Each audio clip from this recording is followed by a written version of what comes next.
আসসালামু আলাইকুম প্রিয় শিক্ষার্থীবৃন্দ, আশা করি তোমরা সবাই ভালো আছো। আলহামদুলিল্লাহ, আমিও ভালো আছি। তোমাদের 10 তারিখ থেকে পরীক্ষা, আগামী মাসের 10 তারিখ থেকে পরীক্ষা শুরু হচ্ছে। তাই আমি ক্ষেত্রফলের অনুশীলনীটা শেষ করতে যাচ্ছি, আর একটা অঙ্ক বাদ ছিল। খেয়াল করো, অঙ্কটা আমরা পড়ি। দেখো, পেজ নম্বর 131 পেজে। খাতা কলম নিয়ে সবাই রেডি থেকো। চিত্রে একটি চতুর্ভুজাকার মাঠের একটি কর্ণ 30 মিটার এবং অপর দুইটি কোণ থেকে কর্ণের দূরত্ব 15 মিটার এবং 22.5 মিটার। এটা মনে করলাম আমরা একটা ওই চতুর্ভুজাকার মাঠ। খেয়াল করো চিত্রে, এটা আমাদের চতুর্ভুজাকার মাঠ। এই মাঠের একটা কর্ণ এই ক থেকে গ কোণ আর গ কোণ যোগ করে যে রেখাটা, এটা হলো কর্ণ। এই কর্ণটা 30 মিটার দেওয়া আছে। আর এই কোণ থেকে এই কর্ণের উপর অঙ্কিত লম্ব 15 মিটার, আর এই কোণ থেকে ওই কর্ণের উপর অঙ্কিত লম্ব 22.5 মিটার। আমাদের কাছে চেয়েছে চতুর্ভুজাকার ক্ষেত্রটির ক্ষেত্রফল বের করতে হবে। তো দেখো, এরকম চতুর্ভুজের ক্ষেত্রফল আমাদের বের করার কোনো সূত্র নেই। আমাদের সূত্র আছে আয়তক্ষেত্র, বর্গক্ষেত্র, সামান্তরিক, রম্বস আর ত্রিভুজের। যেহেতু এরকম চতুর্ভুজের কোনো সূত্র নেই, তাহলে আমরা একটা কৌশল অবলম্বন করব। খেয়াল করো, এখানে এই কর্ণটা আঁকাতে এখানে দুইটা ত্রিভুজ তৈরি হয়েছে। একটা হলো ক খ গ, আর একটা ক ঘ গ। এই দুইটা ত্রিভুজ ক্ষেত্র ক খ গ। এটা অর্থাৎ আমি দেখাই দিয়ে আর একটু, এইটা একটা ত্রিভুজ, এইটা একটা ত্রিভুজ, আর এইবার একটা ত্রিভুজ। এই দুইটা ত্রিভুজ ক্ষেত্রের ক্ষেত্রফল যদি আমরা নির্ণয় করতে পারি, তাহলে আমরা এই চতুর্ভুজ ক্ষেত্রে ক্ষেত্রফল বের করতে পারব। তাহলে চতুর্ভুজ, আমি এখানে ক খ গ ঘ দিয়ে তোমাদের বোঝানোর সুবিধার্থে এই ক খ গ ঘ সিম্বলগুলো ব্যবহার করেছি। তোমরা এভাবে করলে ভালো লিখতে পারবা বা বুঝতে পারবা। চতুর্ভুজ ক খ গ ঘ এর ক্ষেত্রফল সমান কি হবে? ত্রিভুজ ক্ষেত্র ক খ গ এর ক্ষেত্রফল যোগ ত্রিভুজ ক্ষেত্র আর একটা কি ক ঘ গ, ক ঘ গ এর ক্ষেত্রফল সমান। আচ্ছা, ত্রিভুজ ক্ষেত্র ক খ গ, খেয়াল করে এখানে ক খ গ, এখানে এই ত্রিভুজটা যদি আমরা, এই ত্রিভুজটা আসলে যদি এরকম ভাবে আঁকতাম আমরা, এইটাই মনে করো ঘুরানো আছে, এদিকে ঘুরাই দিয়ে এরকম আকারে আছে। আচ্ছা, এই ত্রিভুজটা যদি আঁকতাম, তাহলে আমাদের এইটা হতো ভূমি, এইটা হতো ভূমি, অর্থাৎ ক খ গ, এইটা হতো ভূমি, আর এইটা হতো উচ্চতা। তাহলে এখানেও এইটা ভূমি, এইটা হলো ভূমি ধরতেছি আমরা। এই রেখাটা ভূমি, আনুভূমিক রেখাকে সবসময় ভূমি ধরে, এখানে কোনো আনুভূমিক রেখাই নেই। সুতরাং আমরা এইটাকে ধরে নিলাম যে ভূমি। এইটা ভূমি হলে ভূমি আমাদের কত? 30 মিটার গুণন উচ্চতা, এর উপর এটা লম্ব, ভূমির উপরে লম্ব রেখাটাই এটা, অপর কৌণিক বিন্দু থেকে এর উপর লম্ব, এটাই হবে উচ্চতা। এখানে উচ্চতা হলো 15 মিটার। 15 মিটার ভাগ 2, এটা হলো আমাদের এই ত্রিভুজের ক্ষেত্রফল। যোগ আরেকটা ত্রিভুজ আছে আমাদের, এইটা এই যে ক ঘ গ। এই ত্রিভুজটা আসলে আমি তোমার এটা মুছিয়ে দিয়ে, এখানে আমি এই ত্রিভুজটাকে তোমাদের সোজা করে দেখানোর চেষ্টা করতেছি। আসলে এই ত্রিভুজটা এরকম আছে, এরকম ত্রিভুজ যার এটা হলো ক, গ আর এখানে খ। এটাকে যদি আপনি এদিকে ঘুরাই দিই এরকম ত্রিভুজ পাবো। আর এই বিন্দু থেকে এর উপর অঙ্কিত লম্ব এটা। তাহলে আমরা এই ত্রিভুজের ক্ষেত্রফল কি? ভূমি, ভূমি আমাদের 30 মিটারই আছে। ভূমি গুণন উচ্চতা এখানে কত? 22.5 মিটার ভাগ 2। এখন আমরা ক্যালকুলেশন করলে আমাদের এটার ক্ষেত্রফল এসে যাবে। দেখো 3 × 45 আর 0 মিটার, মিটার গুণ করলে বর্গ মিটার ভাগ 2 যোগ এখানেও 3 দিয়ে গুণ করো, 3 × 5 আর 0টাকে বসে দেই, 3 × 5 = 15, 3 × 2 = 6, হাতে রেখে 7, 3 × 2 = 6, দশমিক ছিল 1 ঘর পরে, 1 ঘর পরে দশমিক এত বর্গ মিটার ভাগ 2। এটাকে 2 দিয়ে ভাগ করলে কত হবে? অন্য জায়গায় যদি না পারে এখানে অন্য জায়গায় করে নেবে। 2 × 2 = 4, 2 × 2 = 4, 5 × 2 = 10, এত বর্গ মিটার যোগ এটাকে 2 দিয়ে ভাগ করলে এই শূন্যটার কোনো দশমিক পরে দরকার নেই, আর দরকার লাগতেও পারে। দেখো 3 × 2 = 6, 3 × 2 = 6 থাকলো 1, 5 7 × 2 = 14, এখানে 1 থেকে যায়। এই দশমিকের ওই পার থেকে শূন্য নিলে দশমিক এখানে চলে যাবে, 5 × 2 = 10, এত বর্গ মিটার। এখন এইটা দশমিকের ওই পারে আছে, আমাদের যোগ করতে হলে ওইটা ওই পারেই থাকবে। আর 7 × 5 = 12, 3 × 2 = 5 আর এখানে 6, 3 × 2 = 5, 7 × 5 = 12, 3 × 6 আর 3 × 2 = 5, এত বর্গ মিটার। আশা করি বুঝতে পেরেছো তোমরা। এই অঙ্কটার এই চিত্রটা আঁকা হয়তো তোমাদের একটু ঝামেলা হতে পারে। আমি চিত্রটা আগে এঁকে রেখেছিলাম, আমি আবার তোমাদেরকে এঁকে দেখাচ্ছি চিত্রটা কিভাবে আঁকবে। তোমাদের মাপ অনুসারে দেওয়া আছে হলো 30 সেন্টিমিটার। এখানে 30 সেন্টিমিটার অনেক ছোট হয়ে যাবে, আমি বড় করে ধরলাম যে এটা 30 সেন্টিমিটার, একটা দাগ দিয়ে দিলাম। এই দাগটা তির্যক দাগ দিলাম। এখন এইটার উপর একটা লম্ব আঁকি। এই লম্বটা 15, আগে লম্বটা এখানে লম্বটা 15 সেন্টিমিটার, তাহলে মানে ওইটার অর্ধেক, এটা 15 সেন্টিমিটার রাখলাম। আর এখানে আঁকবো আর একটা 22.5 ধরলাম, এইটা 22.5। এই আমার অঙ্কন। এখন এই কৌণিক বিন্দুগুলো সব যোগ করে দিলে, যেমন এই দুইটা যোগ করলাম, এইটা যোগ করলাম, এই দুইটা বিন্দু যোগ করলাম,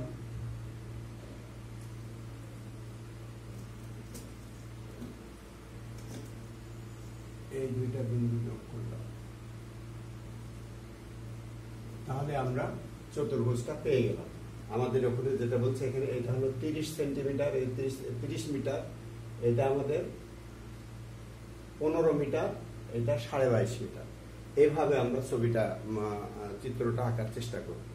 আশা করি সবাই বুঝতে পেরেছ। যাই হোক, আমরা ক্ষেত্রফলের অনুশীলনী, আগের অনুশীলনীগুলো আবার আমরা রিভাইজে যাব। এই অনুশীলনী শেষ হলো, এখানকার সূত্রগুলো মনে রাখবে ভালো করে।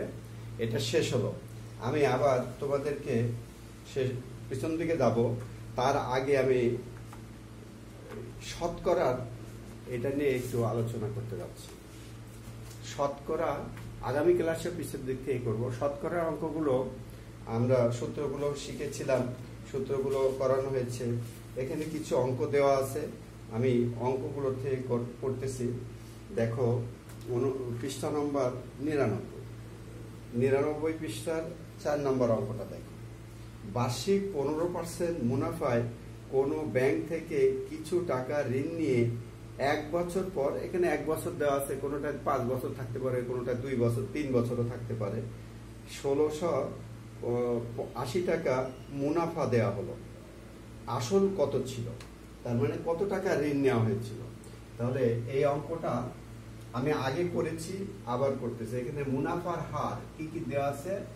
মুনাফার হার 15%, এটা মুনাফার হার। তারপরে দেওয়া আছে হলো কিছু টাকা ঋণ নিয়ে সময় 1 বছর, 1 বছর পর এত টাকা মুনাফা দেওয়া হলো। মুনাফা কত টাকা? 1680 টাকা, 1680 টাকা। আসল কত ছিল? আসল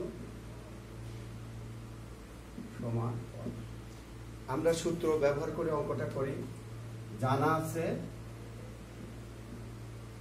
কি জানা ছিল আমাদের? সূত্রে লিখে দিয়েছিলাম আসল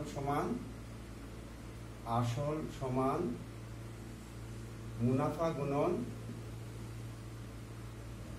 100। আর থাকলো কি দুইটা? মুনাফা, আসল লিখলাম, মুনাফা গুণন 100 লিখছি, আর সময় আর মুনাফার হার বাদ আছে। এখানে মুনাফার হার গুণন সময় সমান মুনাফা এখানে কত টাকা? 1680 টাকা। অঙ্কটা পড়ে বুঝতে হবে কোনটা মুনাফা কোনটা আসল। পড়ে বুঝতে না পারলে অঙ্ক করতে পারবে না। বারবার করতে করতে, প্র্যাকটিস করতে করতে তখন ধরতে পারবো আর কি। বারবার করতে হবে। মুনাফার হার এখানে কত? 15 গুণন সময় এখানে 1 বছর, এত আসল যেহেতু এত টাকা। এখন আমরা কাটাকাটি করে বা 15 দিয়ে ভাগ করে অঙ্কটা করতে পারবো। তোমাদের জন্য আর একটা, সময় যদি এখানে 2 বছর থাকে তাহলে 1-এর জায়গায় 2 বসবে। সময় 5 বছর থাকলে 1-এর জায়গায় 5 বসবে। আচ্ছা, এখন এখানে আমরা 5 দিয়ে কাটাকাটি করি। কাটাকাটি তো জানোই, 3 × 5 = 15, 5 দেয়। যদি না পারো অন্য জায়গায় ভাগ করবে, পাশে ভাগ করবে। এখানে 5 দোকানে 10 আর 0, অর্থাৎ 5 × 20 = 100। এখন 3 দিয়ে কাটাকাটি যায় কিনা আমি তোমাদের নিয়ম বলে দিচ্ছিলাম যে এই অঙ্কগুলোর যোগফল, অর্থাৎ 6 আর 1 7, 7 আর 8 15, 15কে 3 দিয়ে ভাগ যায়, সুতরাং এটা 3 দিয়ে ভাগ যাবে। তাহলে 3কে 3, আর এখানে 3 × 5 = 15, থাকলো 1 আর 3 × 6 = 18, আর 0 বসে গেল। তাহলে কত হলো? এখানে গুণ করলে 2টা 0 বসে গেল আগে, আর 6 দোকানে 12, 5 দোকানে 10 আর 1 11। তাহলে 11,200 এত টাকা। নিচে 1 আর 1 গুণ করলে একই হয়, যার জন্য নিচে লিখলাম না। এত টাকা ব্যাংক থেকে, 11,200 টাকা ব্যাংক থেকে ধার নেওয়া হয়েছিল। ইনকেস যদি অঙ্কটা এখানে থাকতো যে 2 বছরে তাকে এত টাকা মুনাফা দিতে হয়েছে, তাহলে এখানে 2 দিয়ে ভাগ করলে এর অর্ধেক হয়ে যেত অঙ্কটা। আশা করি বুঝতে পেরেছো সবাই। আমি আরো 2-1টা অঙ্ক করার চেষ্টা করি। যেমন 2 নম্বর অঙ্ক।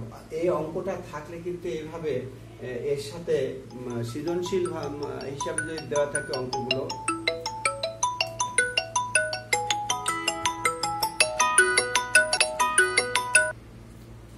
সরি ফোন আসছিল যার জন্য সময় লস হলো তোমাদের। আচ্ছা, এই অঙ্কটা যদি এরকম না আসে, বলতে পারে যে এটাকে শতকরা, এটা আছে, এটাকে দশমিক ভগ্নাংশে প্রকাশ করো, অথবা সাধারণ ভগ্নাংশে প্রকাশ করো 15%। তাহলে 15%কে যদি আমরা সাধারণ ভগ্নাংশে প্রকাশ করি তাহলে কি হবে? 15/100। কাটাকাটি করলে কত হবে? এখানে 3 আর এখানে 20, অর্থাৎ 3/20 সাধারণ ভগ্নাংশ। আর দশমিক ভগ্নাংশ করতে হলে কি করব? 15% সমান 15/100 সমান 0.15। 15% তুলে দিলে নিচে 100 যাবে। এইভাবে আমরা শিখেছিলাম। যাই হোক, এখানে 3টা ক, খ, গ 3টা থাকবে। যদি মনে করো এখানে আসল নির্ণয় করতে বলছে, আবার এই কথাও বলতে পারে যে সে যদি 2 বছর পর বা 1 বছর পর যদি সে সব টাকা পরিশোধ করতে চায়, তাহলে তাকে কত টাকা দিতে হবে? তাহলে এই টাকাটা সে ঋণ নিয়েছিল আর এই টাকা মুনাফা দিতে হবে। এই 2টা যোগ করে তাকে পরিশোধ করতে হবে। বুঝতে পেরেছ? আমি আবার বলতেছি, যদি বলে যে 2 বছর পরে অথবা 1 বছর পরে তাকে টাকা পরিশোধ করতে চাইলে তাকে কত টাকা দিতে হবে, তাহলে 1 বছর পর সে ধার নিয়েছিল এত টাকা, এটা তার মূল টাকা, আর এই টাকাটা তাকে লাভ দিতে হবে ব্যাংকে, তাহলে এই টাকা আর এই টাকার যোগফল যা হবে সেইটাই হবে 1 বছর পরে পরিশোধকৃত টাকার পরিমাণ। আশা করি বুঝতে পেরেছ। আচ্ছা, 2 নম্বর অঙ্কটা আমরা একটু পড়ে দেখি।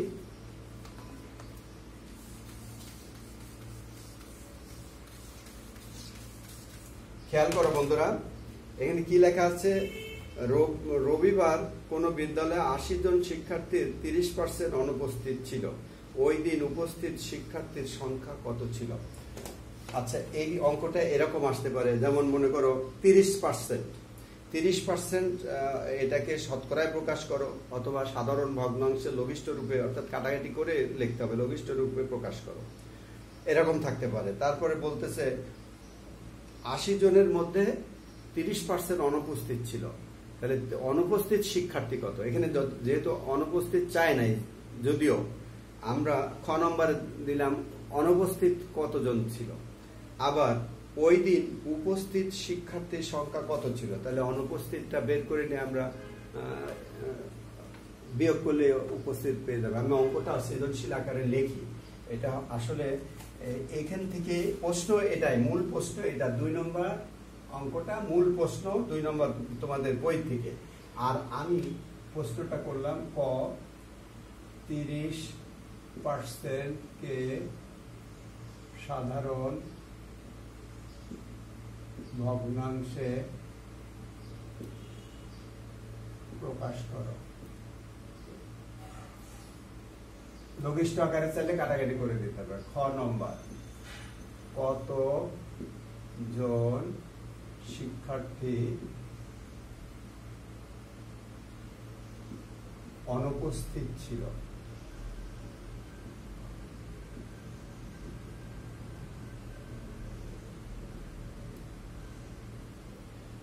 গ নম্বর, কত জন শিক্ষার্থী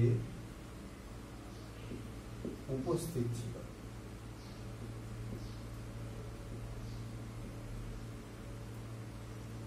আসলে অঙ্ক সৃজনশীল মনে করলে আমাদের ভিতরে একটা আতঙ্ক এসে যায় যে সৃজনশীল কি নাকি, আসলে অনেক সোজা জিনিস, এগুলো সব আমাদের করা আছে, সেই জিনিসগুলা তোমরা এখান থেকে বুঝে করবে। 30%কে সাধারণ ভগ্নাংশে প্রকাশ করা, আমি একটু আগে 15%কে করে দেখালাম, তোমরা 30% তুলে দিলে নিচে 100 আসবে, কাটাকাটি করে যা আসে সেটা হবে।